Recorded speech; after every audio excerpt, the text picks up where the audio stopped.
大家好，我是美食多 YouTube 黄金3小时。如果是我的铁粉，请给我一个 like。第一次看我的视频，请您静悄悄的给我一个 like。90多岁已经算是长寿的老人了。按照这一标准，90多岁算是长寿，不一定要活到100多岁才算长寿。一个人的寿命不能简单的用寿命来衡量，还要考虑他的健康状况和生活能力。对老年人而言，能有个国民的预期寿命就已经很不错了。如果能保持健康，那就更好了。多少岁才能称得上长寿？大家在联想到长寿的同时，会首先想到长寿应该是活到100岁。的确是如此，如果您能活到100岁，那肯定就算得上是长寿老人。但是在我们现实生活当中，不管是现代还是古代，可以活到100岁的人肯定是少之又少的状态。这样的现象也并不普遍。由于我国现如今的平均寿命大约是77岁，而很多医学专家认为，如果大家能够活到平均寿命，那就已经算得上是长寿了。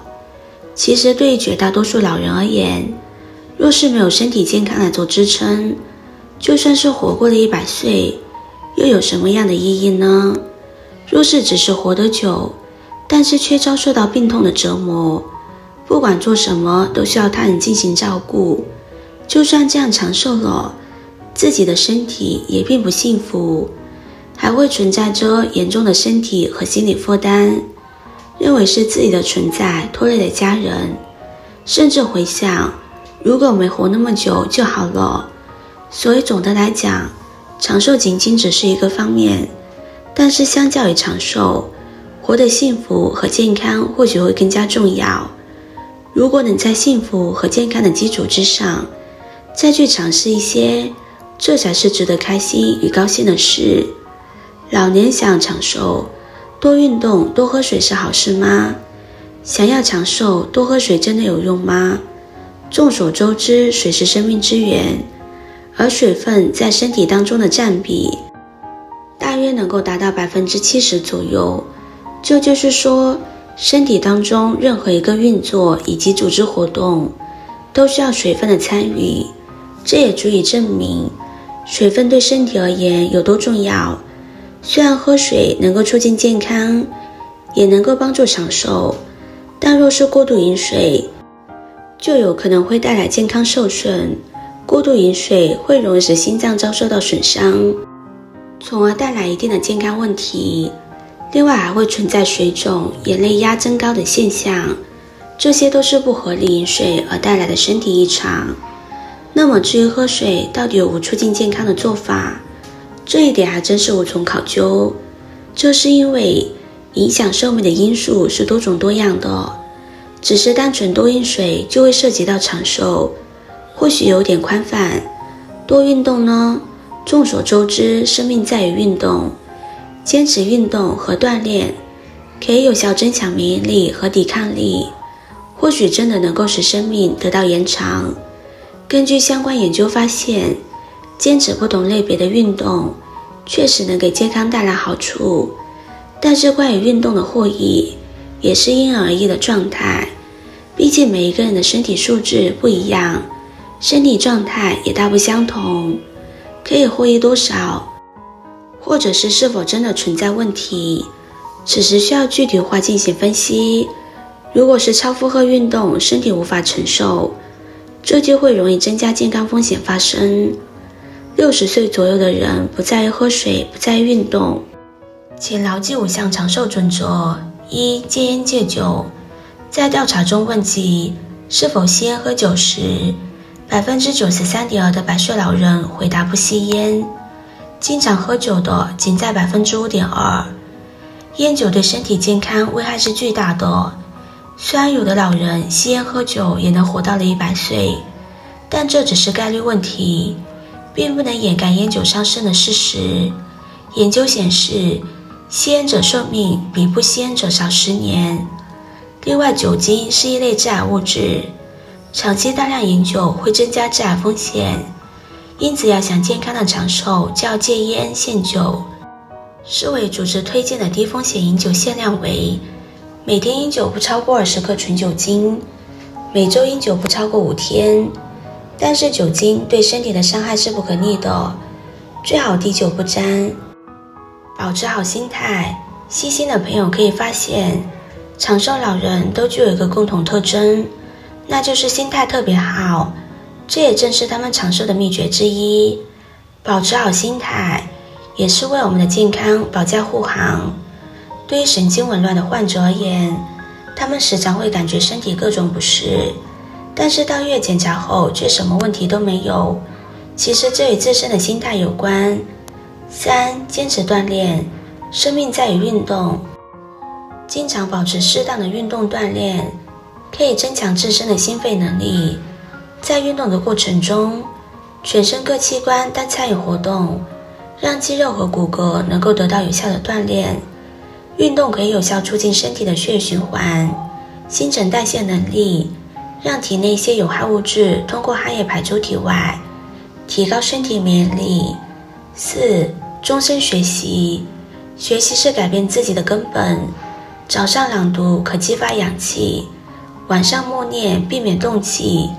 终身学习能帮助了解人生，了解自己的身体状况，了解社会现状，对自己的生活规律有一个全面的客观的认识，从而拥有良好的心态，进一步保证睡眠质量，大便通畅，饮食健康。5. 健康的饮食，现代人的餐桌上经常大鱼大肉，饮食结构不合理，加上很多人暴饮暴食，这会增加身体的负担，造成肥胖，也会加速衰老，更容易增加慢性疾病的风险。特别是过了50岁之后的人，更应该注意饮食的调节，减轻身体负担，才会更健康长寿。想要健康又长寿，还得看饮食搭配这方面，这是每个人每天都必须要做的事情。人活着也就是为了这一口吃的，但是吃怎么吃才是最重要的。人在一辈子能吃下很多很多的粮食、蔬菜、水果、坚果等等，包括我们每天也会摄入非常多的调味品，通通都塞进我们肚子里面。早在古代中国总结出了用食物养人的理论，既通过食物疗养身体，也能起到治疗疾病的作用。5种给寿命加分的食物。1. 玉米。玉米是一种很健康的食物，虽然是一种粗粮，但营养价值很高。有研究表明，玉米中含有丰富的不饱和脂肪酸，其中亚油酸的含量高达60%以上，并且亚油酸能够与玉米胚芽中的维生素 E 产生协同作用，对降低血液中胆固醇的含量有帮助，能够起到净化血液、预防血管堵塞的作用，这对预防心血管疾病很有帮助。因此常吃玉米对预防冠心病、动脉粥样硬化、高血脂症以及高血压都有一定的防治作用。2. 小米。小米是我国最早出现的主要粮食之一，只不过现在主要被小米和大米代替了。不过即便如此，小米的营养是很丰富的，其本身也是一种有益身体健康的补品。而小米常用来熬粥，营养丰富，因此也有代参汤的美称。小米由于不需要精加工，因此相对于大米，保存的微量元素和维生素的含量会比较高。3. 白萝卜。白萝卜一直是很养生的食物之一，白萝卜在民间就有小人参的美称，并且有句俗语就是冬吃萝卜夏吃姜，一年四季保平安。发现萝卜在人们的心中还是很重要的。白萝卜的营养价值和功效一直被人们所认同，白萝卜含有的成分能够增强人体的免疫力，能够促进身体产生干扰素，对防癌、抗癌都有一定的帮助。对于中老年人来说，常吃萝卜能够清热生津、益气补血、强健筋骨等效果，能够让身体健康又轻松，并且有句俗语，就是吃着萝卜喝着茶，记得大腹满街爬。这也从侧面说明了常吃萝卜对身体的好处，其带来的好处和功效不是虚假的。4. 白菜豆腐。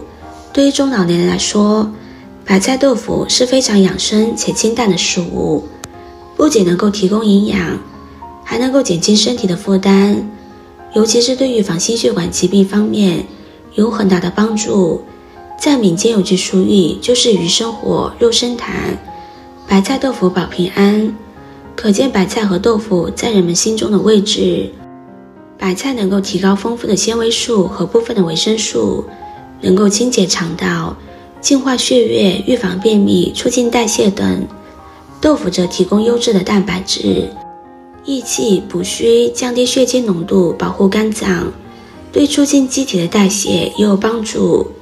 因此中老年人常吃白菜和豆腐，有利于预防血管硬化、骨质疏松等症状，帮助降低血压、血脂、血糖、胆固醇。总之具有非常不错的食疗作用。今天的分享就到这里了。制作视频不易，如果您觉得今天的分享对你有帮助的话，可以分享给身边的朋友，别忘记点赞、收藏，点击我的头像可以看到更多的精彩内容。我们下个视频见啦！